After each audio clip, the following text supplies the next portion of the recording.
Praise the lord. ప్రభువైన యేసుక్రీస్తు నామములో ఈ ఉదయకాలము మీ అందరికీ కూడా శుభములు తెలియజేస్తూ ఉన్నాను.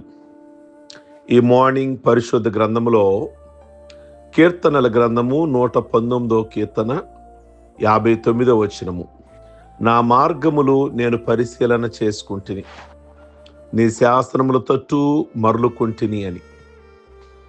1 కొరింథీ 3వ అధ్యాయము 10వ వచనం, ప్రతివాడు దాని మీద ఎలాగూ కట్టుచున్నాడో జాగ్రత్తగా చూచుకొనవలెను అనే మాట మనం ఇక్కడ గమనిస్తూ ఉన్నాము. ప్రియ దేవుని బిడ్డలారా, ప్రభువును నమ్ముకునే వ్యక్తి తన జీవితాన్ని, భక్తిని, విశ్వాసాన్ని, ఆత్మీయ జీవితాన్ని, కుటుంబాన్ని కట్టుకోనవలసిన వారమై ఉన్నాము.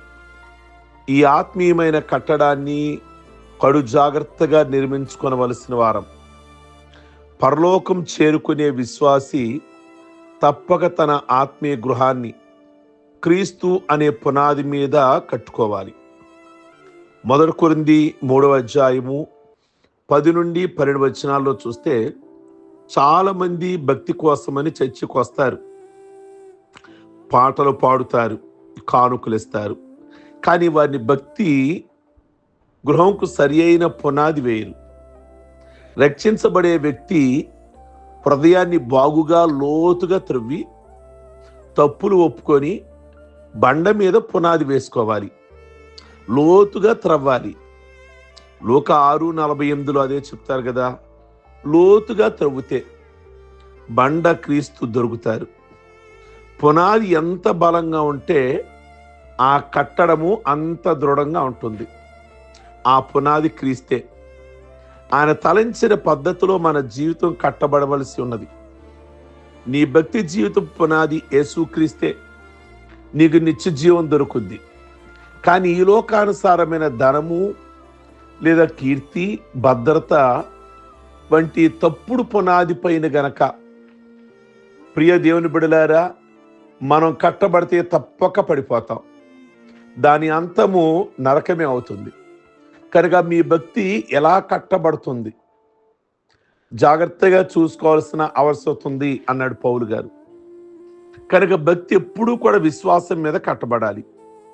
కీర్తనాకారుడు చెప్పిన మాట, నా మార్గాన్ని నేను పరిశీలించుకుంటున్నాను, నా భక్తి జీవితాన్ని ఎలాగును కట్టుకుంటున్నానో చెక్ చేసుకోవాలి.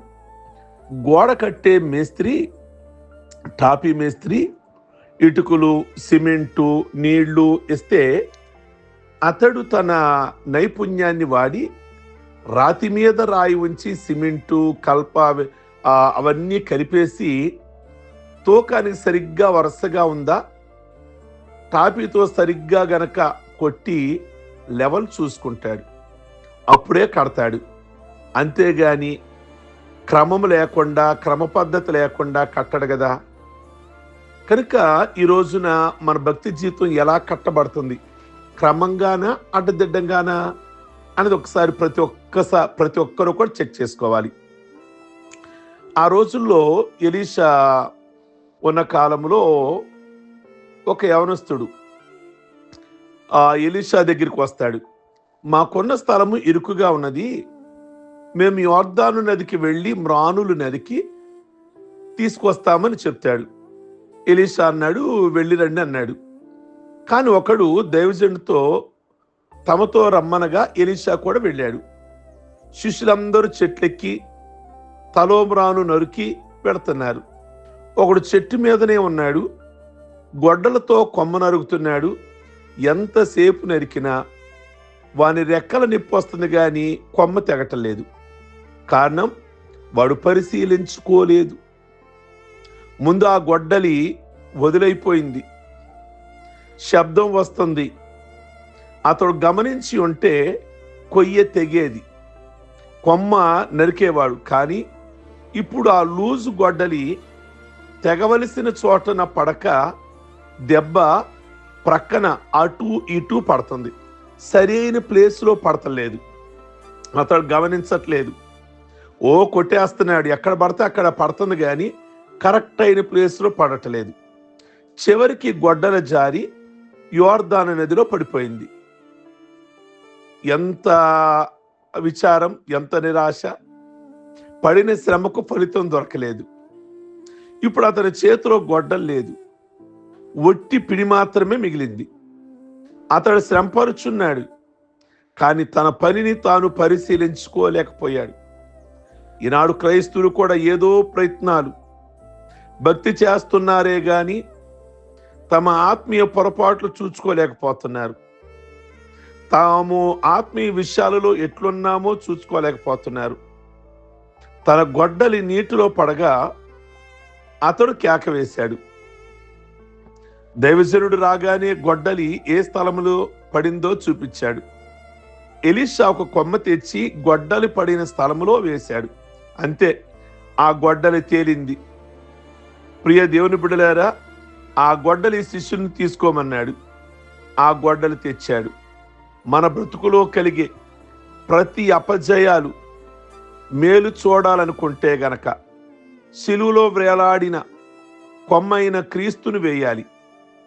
ఇనప గొడ్డలి నీటిపై తేలినట్లే సమస్యకు పరిష్కారం దొరుకుతుంది. ఈ యవనస్తుడు పరిశీలించుకొనక ముందు చప్పిడి దెబ్బలు, పదునైన గొడ్డలి ఉపయోగపడలేదు. నువ్వు క్రీస్తుని తెచ్చుకుంటే కొమ్మను నరకగలుగుతావు. తప్పు తెలుసుకుంటే నువ్వు జయిస్తావు. ఏదో కొట్టేస్తున్నా, ఏదో ప్రార్థన చేసేస్తున్నా, ఏదో మందిరానికి వెళ్ళిపోయి వస్తున్నా, ఏది కరెక్ట్గా పరిశీలన చేసుకోలేకపోయాడు ఆ యవనస్తుడు. కనుక మీ భక్తి జీవితాన్ని ఎలా కట్టుకోవాలో చూసుకోవాలి. యాకోబు వేదాంతమంతా ఏది చేసినా గొప్పవాడు కావాలి అనేది యాకోబు వేదాంతం. 25వ అధ్యాయం ఆదికాండంలో ఎర్ర చిక్కుడుకాయలు కూర పెట్టి జ్యేష్ఠుని యొక్క హక్కు తీసేసుకున్నాడు వాళ్ళన్న దగ్గర. 27వ అధ్యాయంలో మారు వేషం వేసుకొని తండ్రి దీవిన ఏశావుకు రాకుండా తానే తీసేసుకున్నాడు. తనకు దీవెనలు లేకుండా చేసినందున అన్న ఏశావు పగబట్టి తరమడం ప్రారంభించాడు. ఇక 28వ అధ్యాయం వచ్చేసరికి ఆదికాండము బేతేలు దర్శనం ద్వారా, ఆ దర్శనం తరువాత దేవుని మనిషిగా మారాడు. ఆదికాండం 28:10 మనం చూస్తే బెయిర్షెబా నుండి హారాను వైపు వెళ్ళాడు. బెయిర్షెబా అంటే పచ్చిక బయళ్ళు అని అర్థం. యాకోబు జీవితం పచ్చగా, భార్యలు, 12 మంది పిల్లలు, దాసదాసీలు ఉన్నారు, కానీ మనశ్శాంతి లేదు. ఇప్పుడు హారాను వైపుకు తిరిగాడు. హారాను అంటే అబ్రహాము బంధువు పేరు. ప్రియ దేవుని బిడ్డలారా, బంధువులు ఊరి పేరు. ఇక్కడ అర్థము దిద్దుబాటు అని అర్థం. యాకోబు దిద్దుబాటులోనికి వచ్చాడు. నేను ఎక్కడున్నాను, నా పరిస్థితి ఏంటి, ఆ విధమైన పరిశీలనలోకి వచ్చాడు. దేవుడు అప్పుడు కనికరం చూపాడు. కనుక ఇందాక మనం చదువుకున్న 119వ కీర్తన 59 దేవుని వైపుకు మళ్ళుకున్నాడు. ప్రియ దేవుని బిడ్డలారా, దేవుడు అతను దర్శించి దీవించాడు. దేవునితో తర్వాత పోరాడి గెలిచాడు. కనుక నిన్ను పరిశీలించుకుంటే నీ భక్తి జీవితాన్ని స్థిరంగా కట్టుకుంటావు. కనుక ఫస్ట్ పరిశీలించుకోవాలి. దిద్దుబాటు చేసుకుంటే నువ్వు చక్కగా కట్టబడుతున్న వ్యక్తిలాగా కాగలుగుతావు. కనుక ప్రియ దేవుని బిడలారా, మనలను మనం పరిశీలించుకోవాలి. తప్పైన కుమారుడును కూడా జ్ఞాపకం చేసుకోండి.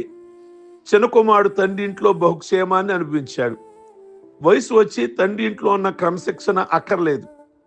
అనేక దినాలు వాదాలు పడి ఆస్తిలో తన భాగాన్ని తీసుకొని దూర దేశానికి వెళ్ళిపోయాడు. ద్రవ్యమంతా పాడు చేసుకున్నాడు. ఆ దేశంలో కరువు వచ్చింది.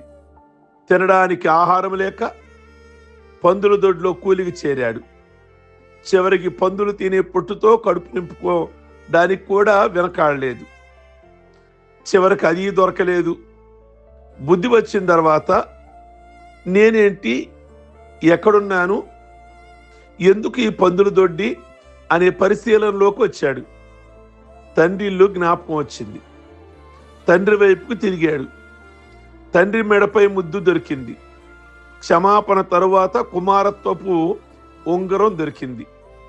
తండ్రి ఇంటిలో నుండే భాగ్యం దొరికింది. కనుక నీ జీవితంలో పరిశీలించుకుంటే మీరు దీవించబడతారు. ప్రియ దేవుని బిడ్డలారా, మరి ఉదయకాలమందు మనల్ని మనం పరిశీలించుకుందామా? పరిశీలించుకొని మన భక్తి జీవితం ఎక్కడ రాంగ్ పడుతుంది, కనుక ఏ విధంగా ఉన్నాను అని తప్పేరు కుమారుడు ఎలా పరిశీలించుకున్నాడు? యాకోబు ఎక్కడ రాంగ్ స్టెప్ పడింది? ఆ గొడ్డలు నరుగుతున్న ఆ యవనస్తుడు ఎక్కడ ఆ రాంగ్ జరిగింది నాకు అని గమనించుకున్నాడు. కనుక ఈ ఉదయకాలమందు ఈ మాటలు వింటున్న మీరు ప్రార్థన చేసేస్తున్నాం, బైబిల్ చదివేస్తున్నాం, ఆదివారం ఆరాధనకు వచ్చేస్తున్నాం.